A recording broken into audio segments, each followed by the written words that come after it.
بسم اللہ الرحمن الرحیم، اللہم صلی علی محمد وعلی آل محمد۔ تمام تعریفیں رب کعبہ کے نام اور رب کعبہ کی سب سے سپریم مخلوق محمد مصطفیٰ صلی اللہ علیہ وآلہ وسلم اور ان کی آل پاک کے نام۔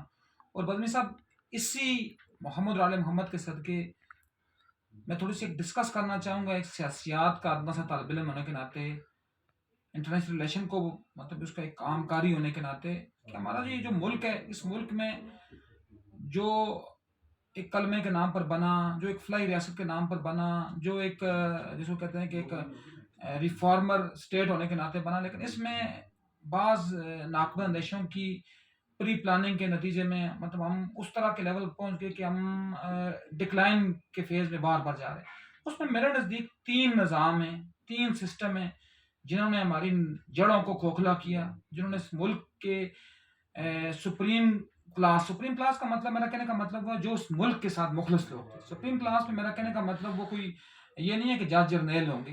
سپریم کلاس جو اس ملک کے ساتھ مخلص تھے، جن کو انہوں نے پری پلان کے ساتھ ان کو ڈکلائن فیز پلایا۔ تو اس میں نظام تعلیم، نظام زر اور نظام عدل، تین بیسک میں چونکہ یہاں لکھ رہا ہوں، تین بیسک ہمارے پاس یہ ڈکلائن کے فیز۔ اس میں سب سے جو پرائمری جو میرے نزدیک، میرے خیال میں، باقی بعض اپنے لوگ بھی کہتے ہوں گے، لیکن نظام زر ہے۔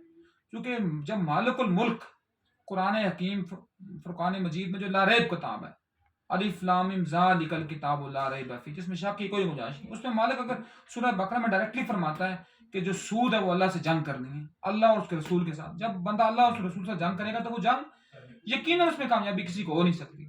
اور یہ جو ہم کہتے ہیں نا، جو ہمارے یہ جو ہم نے اسلام کے نام پر اس ملک کو بنایا، اور پھر اس ملک میں جو ہم نے یہ افراتفریوں اور ہم نے یہ جو آرام خوریوں کا ہم نے ایک مرکب بنایا، اس کے پیچھے بھی بیک گراؤنڈ پر یہی ہسٹری تھی۔ اب دیکھیں ہمارے ساتھ جو 1947 میں جو ہمارے ساتھ جو آزاد ہوتا ہے، بلکہ ایک دن کے بعد 15 اگست 1947 کو، تو اس بھارت میں جس کو ہم کیا کہتے ہیں کہ وہ ہندو اسٹیٹ ہے، یہ ہے وہ ہے، وہاں اس وقت بھی جو شرح سود ہے وہ 8.687% ہے۔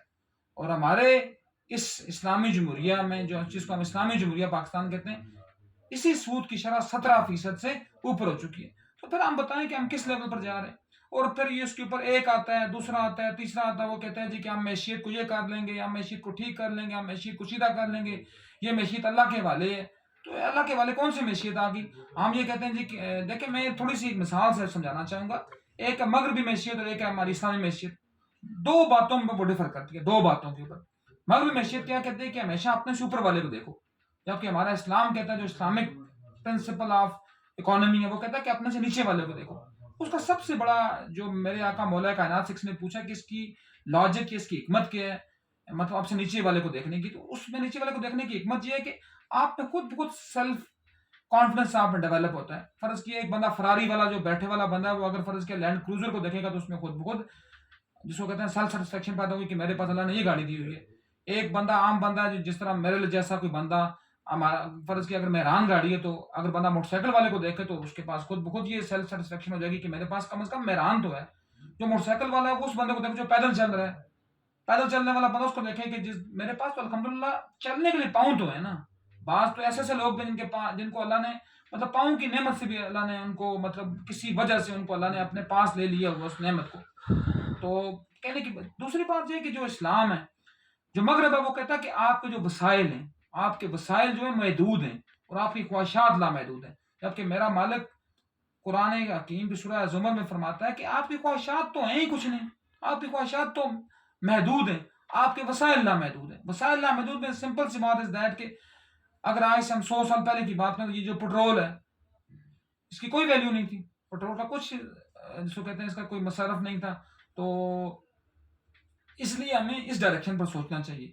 ہمیں اپنے ملک کے اندر سے تمام جو سودی کاروباری نظام ہیں ان کو ختم کرنا چاہیے بغیر کسی اس بات سے۔ بعض لوگ ہیں جی، کوئی مفتی اٹھ کر فتویٰ دیتا ہے جی کہ یہ اسلامک برانچ ہے، کوئی مفتی اٹھ کر فتویٰ دیتا ہے کہ یہ اپنا ہم نے ایک بینک المیزان بینک بنا دیا ہم اسلام کے نام پر۔ تو یہ تو میرے نزدیک جو میرے خیال میں یہ تو بالکل اللہ کے ساتھ جو ہے نا اس کے ساتھ کھیلنے کے مترادف ہے۔ کہ مطلب ہاؤ اٹ پاسبل، ہم کیسے یہ ممکن بنا سکتے ہیں کہ ایک مرکز جو ہو وہ سود کا ہو اور اس کے ساتھ ہم ایک دکان کھول دیں، ہم کہیں نا جی یہاں تو ہم بیچ رہے ہیں اپنا مدینے کی کھجوریں بیچ رہے ہیں یا ہم آب زمزم بیچ رہے ہیں۔ واٹ از دس؟ یہ تو ٹوٹلی نان سینس والی بات ہے. اور دوسری بات ہمارا نظام عدل. اب دیکھیں میرے آقا صلی اللہ علیہ وآلہ وسلم بائی برتھ اللہ کے نبی تھے، بلکہ ایون دن جب آدم پانی اور مٹی میں گوندا جا رہا تھا میرے آقا اس وقت بھی اللہ کے نبی تھے. لیکن جو دنیا کو بتانے کے لیے اللہ نے جو ان کو رسالت کے مقام پر مقام مرتبہ پر فائز کیا، تو اس کے لیے انہوں نے 40 سال کے بعد وہ انہوں نے یہ اعلان کیا کہ میں رسول ہوں. نبی تو تھے ہی تھے وہ، اس میں تو کوئی ایسی یونیک نبی جو بھی 1,24,000 پیغمبر اور اللہ کے انبیاء وہ گفٹڈ ہوتے ہیں، وہ ماں کی پیٹ سے اللہ کے نبی ہوتے ہیں. لیکن جو رسالت کا جو مقام میرے آقا کو ملا وہ 40 سال کے بعد کیوں اعلان رسالت ہوا؟ اعلان نبوت نہیں، اعلان رسالت. اس کی صرف وجہ یہی تھی کہ تاکہ یہ جو دنیا دار ہیں وہ یہ دیکھ لیں کہ یہ جو اللہ کا نبی ہے، جو خاتم النبیین بھی ہے، خاتم المرسلین بھی ہے، یہ جیسا رسالت کے اعلان سے پہلے تھا ویسے ہی رسالت کے اعلان کے بعد بھی ہے. تو دیکھیں جب میرے آقا نے فرمایا تھا کوئی صفحہ پر کھڑے ہو کر کہ میں تمہیں اگر یہ کہہ دوں اپنا کہ پہاڑ کے پیچھے سے دشمن کی فوج آ رہی ہے تو کیا تم سب یقین کر لوگے؟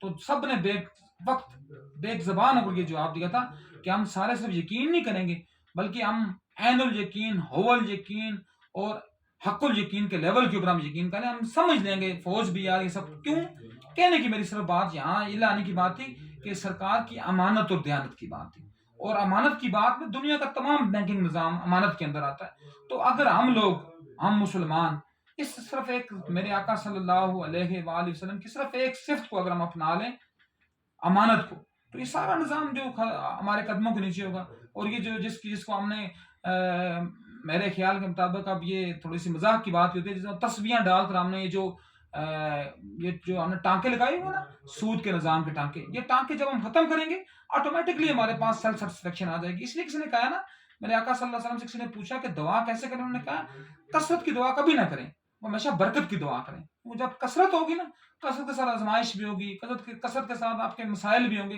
لیکن جب آپ برکت کی دعا کریں گے تو برکت میں آٹومیٹکلی خود بخود آپ کے پاس سیلف سیٹسفیکشن آ جائے گی. آپ میں یہ ہو جائے گا کہ اگر آپ کے پاس 10 لاکھ روپے ہے، اگر کثرت ہے تو آپ میں وہ اطمینان قلب نہیں ہوگا، لیکن اگر برکت ہے تو 10 روپے بھی 10 لاکھ بن جائیں گے، کیونکہ اس میں اللہ نے برکت دی ہوگی. اس لیے کوشش کیا کریں. اور یہ نظام عدل جو ہے نا، اس کو کسی حد تک مطلب کہ اگر یہ تو ہم نہیں کہہ سکتے کہ اب ہمارا جو نظام عدلیہ ہے 130ویں نمبر پر ہے، 136ویں پر ہے، 126ویں پر ہے، جس پر بھی ہے. لیکن اس کی سب سے بڑی وجہ کیا ہے کہ ہم نے نظام عدل میں ایسے ناسور ہم نے پیدا کیے ہوئے ہیں کہ جو زندہ ہوتے ہیں تو لاکھ روپے کے ہوتے ہیں، جب مرتے ہیں 1.25 لاکھ کے ہو جاتے ہیں. مطلب ان کی پینشنیں ایسی ہیں کہ عام بندہ تصور بھی نہیں کر سکتا. جب یہ زندہ ہوتے ہیں ان کو تنخواہیں ملتی ہیں 15 لاکھ 20 لاکھ، جب یہ ریٹائر ہو جاتے ہیں تو ان کی تنخواہوں میں کوئی فرق نہیں پڑتا. ان کو اردلی فری ہیں، ان کو پولیس فری ہے، ان کو گیسز فری ہیں، ان کو بجلی فری ہے، ان کو سب کچھ فری ہے.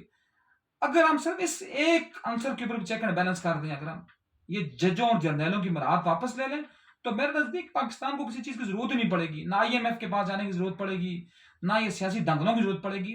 مین پرابلم از دیٹ کہ آپ ججوں سے اور جرنیلوں سے آپ یہ تمام مراحت واپس لے لیں. پیسہ کتنی نہ بھی لیں ان سے، لیکن کم از کم یہ تو چیک اینڈ بیلنس رکھیں. انہوں نے کون سے کارنامے انجام دیے ہیں کہ ہم ان کے پیچھے سب کچھ دے دیں جی، ہم یہ جب جائیں تو ان کو گاڑیاں بھی دے دیں، ان کو پلاٹس بھی دے دیں. تو یہ نظام عدل ہے. میں اس کو چونکہ اتنا لمبا کرنے کے چکروں میں نہیں ہوں تو میں اس کو سم اپ کر رہا ہوں کہ نظام عدل کو بہتر کر دیں. اگر اس کو ہم اسلام کے عین تابع نہیں کرتے، کم از کم ہم اس کو مغرب کے تابع تو کر دیں نا. جو مغرب کا نظام عدل ہے اس کے تابع تو کر دیں نا. کم از کم وہاں دیکھیں ہمارے عدلیہ کی ہسٹری میں صرف 3 جج ایسے گزرے ہیں ہمارے چیف جن کے اوپر ہم فخر کر سکتے ہیں، جن میں سے پہلا جسٹس AR کارنیلس تھے، جنہوں نے 1948 سے لے کر 1956 تک وہ پاکستان کے چیف جسٹس رہے، اور جب وہ ریٹائر ہوئے ان کے پاس ایک کمرے کا گھر بھی نہیں تھا. پھر جسٹس دارا پٹیل ہیں جو پارسی تھے، پھر جسٹس رانا بھگوان داس ہیں جو ہندو تھا. لیکن ہمارے اسلام کے جو نام نیاد جات گزرے، کوئی ثاقب صاحب کی شکل میں گزرے، کوئی افتخار صاحب کی شکل میں گزرے، اور دنیا سے بھی ایسے ہی آئے تھے اور آخرت میں بھی ایسے ہی جائیں گے. اور جو تیسرا نظام ہے ہمارا جس کو ہم نے ٹھیک کرنے کی ضرورت ہے وہ نظام تعلیم، جو سب میرے نزدیک جو ان نظاموں سے بھی بہتر ہے. لیکن اس کے لیے مین فلا ہمارے پاس یہ ہے کہ جب تک ہم سود کے اوپر چلتے رہیں گے تو ہم تعلیم کے ساتھ تو کچھ کر ہی نہیں سکتے نا. کیونکہ جب تک ہمارے اندر ہی، میں نے پچھلی دفعہ بھی ایک شاید میں لرننگ لیول کی بات کی تھی، جب ہمارا لیول جب ہم انسٹنکٹ سے اوپر جائیں گے تو ہمارے پاس کچھ چیز آئے گی نا. ریشنل کے اوپر جائیں گے تو کچھ چیز آئے گی. اس لیے جب ریشنل پر جائیں گے تو تب ہمارا عدل بھی ٹھیک ہو سکتا ہے اور ہماری تعلیم بھی ٹھیک ہو سکتی ہے. کیونکہ زر جب تک رہے گا تو اس وقت تک ٹھیک ہونے کی تو کوئی تک بنتی ہی نہیں ہے. تو نظام تعلیم میں 3 ہمارے یہاں جو نافذ ہیں ہم نے کیے ہوئے ہیں. ایک گورنمنٹل نظام تعلیم ہے جو سرکار کا نظام، جس کے بارے میں کسی نے کہا تھا کہ بچے میں کہاں ہے تربیت ماں باپ کے اعتبار کی، دودھ تو ڈبے کا ہے، تعلیم ہے سرکار کی. اور دوسرا پرائیویٹ نظام ہے. لیکن میرے آقا امام جعفر صادق فرماتے ہیں کہ بچے کو 7 سال تک آپ نے کہیں بھی نہیں اس کو بھیجنا. ہم تو کیا ابھی ہمارا بچہ پیمپر بھی نہیں مطلب خود اتار سکتا، اور پیمپر نیچے جا رہا ہوتا ہے ٹانگوں کے نیچے، اور اس کا بیگ جو ہے وہ گھسیٹ گھسیٹ کر پیچھے تک پہنچ رہا ہوتا ہے. اور اس کی من رسول کو ہم ایسے کچھ غرق ہو چکے ہیں کہ اس کا بیگ اس کے وزن سے 20-30 گنا زیادہ بڑا ہوتا ہے. تو اس نے کیا سیکھنا ہے؟ آپ 7 سال تک بچہ جب اپنی مٹی کے ساتھ اور اپنے ماحول کے ساتھ اپنا ایک ریلیشن شپ ڈیولپ نہیں کرے گا، تب تک تو کچھ ہونا ہی پاسبل نہیں ہے. تو سرکاری نظام تعلیم کو، پرائیویٹ نظام تعلیم کو، ٹھیک ہے نا، جس میں ہم سٹی اسکول، بیکن ہاؤس اور گند بلا، یہ سب کی جو موڈیز ٹائپ سب کی بات ہم کرتے ہیں، یہ just only non sense activities ہیں. اور تیسرا ہمارا تو جو ہمارے لیڈ کلاس کا آکسفورڈ نظام تعلیم، ان تینوں کو جب تک ہم ایک سنگل ایک کیریکولم، تو میں نہیں کہتا کیریکولم، تو چونکہ ایک آپ کی نصابی غیر نصابی ہم نصابی سرگرمیوں کا ایک مجموعہ ہے، اس میں تو میں یہ کہہ نہیں سکتا، ہر بچے کا ایک اپنا اپنا کیپیسٹی لیول ہے. بٹ جب تک ان کو ہم ایک دائرے میں نہیں لائیں گے، میں ایک سنگل نیشنل کیریکولم کی بات نہیں کر رہا، نہ میں اس کا حامی ہوں، میں صرف یہ کہہ رہا ہوں کہ اس کو ایک دائرے کے نیچے لائیں. کم از کم جس کے اندر یہ تو نہ ہونا کہ ایک ہمارا نظام جو کلرک پیدا کر رہا ہے، دوسرا جو ہمارا نظام ہے وہ بزنس مین پیدا کر رہا ہے، تیسرا جو ہمارا نظام ہے وہ جج اور جرنیل پیدا کر رہا ہے. تو جب تک ان کو ہم تابع نہیں کریں گے، اس وقت تک عمران خان آئے، نواز شریف آئے، زرداری آئے، فضل الرحمان آئے، جو بھی آئے، میرے نزدیک اس ملک کا کچھ ہو ہی نہیں سکنا. کیونکہ جب تک اس کی گراس روٹ کو ہم ٹھیک نہیں کریں گے، گراس روٹ ہماری اسٹرینتھن نہیں ہوگی، وہ ہیلدی نہیں ہوگی، تب تک اوپر شاخیں تو بن نہیں سکتی. تو میں انہی الفاظ ساتھ اپنی اس کو کلپ کو ختم کرتا ہوں. امید ہے کسی ایک نہ ایک کے اوپر یہ اسٹرائک ڈاؤن کرے گا، اور جو ہمارے بالخصوص ہمارے جو بچے ہیں، اگر ان تک یہ اسٹرائک ڈاؤن کر گیا اور وہ آج سے 10 سال کے بعد 5 سال کے بعد کسی لیول پر پہنچے، تو انشاءاللہ اگر ایک بندہ بھی ڈائریکشن میں پازیٹیو ہوا تو مجھے بھی اس کا ثواب